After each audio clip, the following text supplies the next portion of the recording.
नमस्कार दोस्तों, स्वागत है आप सभी का हमारे चैनल भक्ति ज्ञान में। दोस्तों, आज मैं आपको भाद्रपद शुक्ल एकादशी परिवर्तनी एकादशी की व्रत कथा सुना रहा हूँ। धर्मराज युधिष्ठिर कहने लगे कि हे भगवान, भाद्रपद के शुक्ल पक्ष की एकादशी का नाम विधि तथा महत्तम विस्तार पूर्वक सुनाइए।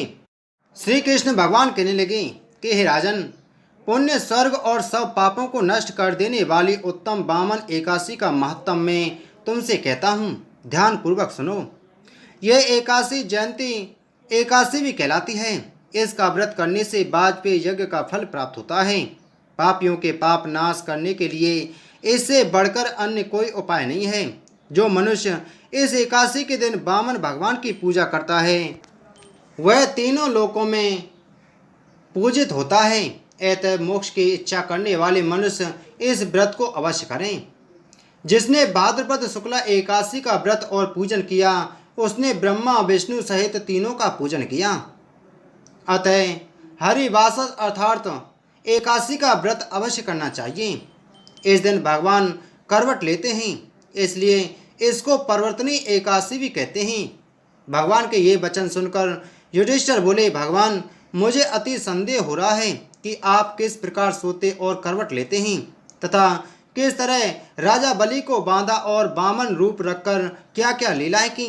चतुर्मास के व्रत की क्या विधि है तथा आपके शयन करने पर मनुष्य का क्या कर्तव्य है, सो आप विस्तार पूर्वक मुझसे कहिए। श्री कृष्ण कहने लगे कि हे राजन, अब आप सब पापों को नष्ट करने वाली कथा को ध्यान पूर्वक सुने। त्रेता युग में बलि नामक एक दैत्य मेरा परम भक्त, अत्यंत दानी, सत्यवादी तथा ब्राह्मणों का सेवक था। यज्ञ के प्रभाव से उसने इंद्रादिक सब देवताओं को जीत लिया। तब देवर्षियों के सहित इंद्रादि सब देवता भगवान के समीप जाकर वेद मंत्रों द्वारा भगवान का पूजन और स्तुति करने लगे। अंत में भगवान ने वामन रूप धारण कर अवतार लिया और अपने तेजस्वी रूप से राजा बलि को जीत लिया। इतनी वार्ता सुनकर राजा युधिष्ठिर बोले कि हे जनार्दन, आपने वामन रूप धारण करके उस महाबली दैत्य को किस प्रकार जीता।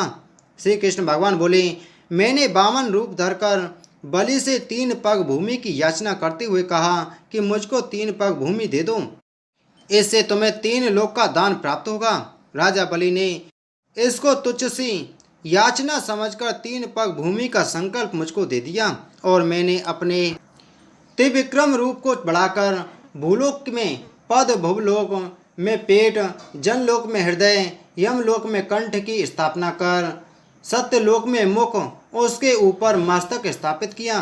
सूर्य, चंद्रमा आदि सब ग्रह गण, योग, नक्षत्र, इंद्रादि देवता और शेष आदि सब नाग गणों ने विविध प्रकार से वेद सूक्तों से प्रार्थना की।